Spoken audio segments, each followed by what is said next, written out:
Hi folks, welcome back to Edible Whole Foods. Today we're kind of cooking a lesser kind of steak that I think you're going to find amazing, but we're also going to do it with a red wine sauce. And so of course I've got my wine guru here, David Faircloth. I'm just wearing you out this month, aren't I? You are, but I love cooking with wine. Okay, I do. I like drinking it too.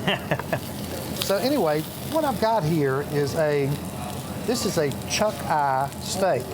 Now this happens to kind of butt up against where the ribeye starts, and it's a little tougher than a ribeye, but it's still very tender. And all I've done is I've kind of compacted it. See if I can get that so Drew can see it, and tied it around so that it cooks more evenly. And I'm doing this, I know this shocks you because I like to be on the grill, but I like to do this kind of steak in a cast iron skillet because I find that it gets the caramelization, it gets all the flavor going a little better.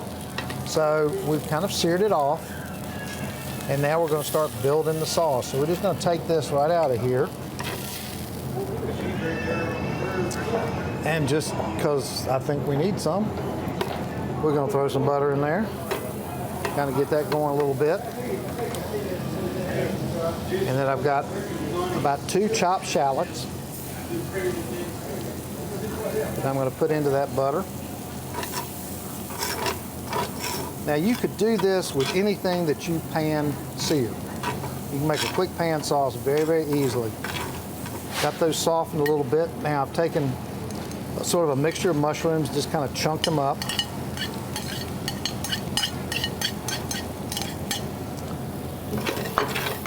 And we're going to let those cook for just a minute while David explains to me what he might do as far as this wine's concerned. Well, sure. It looked like there was a pretty good amount of marbling in there, which that marbling is actually some fat content. And anytime you have some fat content like that, you want a wine that's got some pretty hefty tannins, some very full-bodied wine. Since we're doing some nice American beef, I thought a nice American wine would go well. So I've got the Matt Kearney Verse and Chorus, which is a blend of Merlot and Petit Syrah out of Napa Valley. You're going to get a little smooth and spice. You're going to get a lot of vanilla notes off of it, some very firm tannins, but still very accessible. But there are a lot of great wines from all over the world that would work with that. I'm a big fan of Priorat region wines.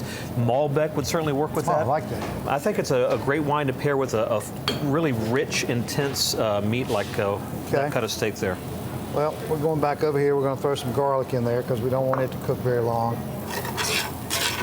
Now, this is what I bought. That's great, actually. Very inexpensive. Something from Whole Foods. It's a line of wines called Globerati. There's a nice Cabernet Sauvignon, which is what you're using there. We've got some fond down in this pan. You can't really see it so much in the cast iron skillet from the steak, so we kind of want to bring that back up. So we're going to add a little red wine. All right, so David. Yep. After we've let this sort of reduce just a little bit, I'm going to throw in a pinch of thyme, maybe 2 pinches because I like thyme. You could also use fresh thyme. You could just throw the couple of sprigs in there if you wanted to. Sure. Just stir that around. And then I'm going to put in about a half a cup of a veal stock or a beef stock. You could even do vegetable stock, but I don't know why with this one. And then we're going to crank the heat up, and we're going to let it come to a boil. And just kind of reduce this a little bit. Do a little pepper. And then we're going to there we go. Swirl in some butter. And notice what I'm doing here, folks. I'm cutting the heat down. You could actually take this off the heat if you wanted to. But you want to sort of work the butter in. You don't want it to break so that it emulsifies a little bit. You just kind of put the steaks back in there. And if any juices have accumulated while the steaks have been resting, pour those back in there. Just kind of coat it out. And voila, it's time to eat. Folks, don't always reach for a ribeye. Don't always reach for a New York strip. Talk to your butcher. Find out what are some really great steaks that most of us don't think about eating. And then prepare them maybe in a little elegant way, but as you found out, this is very easy to do. David, thanks for being here today. Thanks for helping us through all our wine and cooking issues that we've had this month. And you guys, thanks for joining us.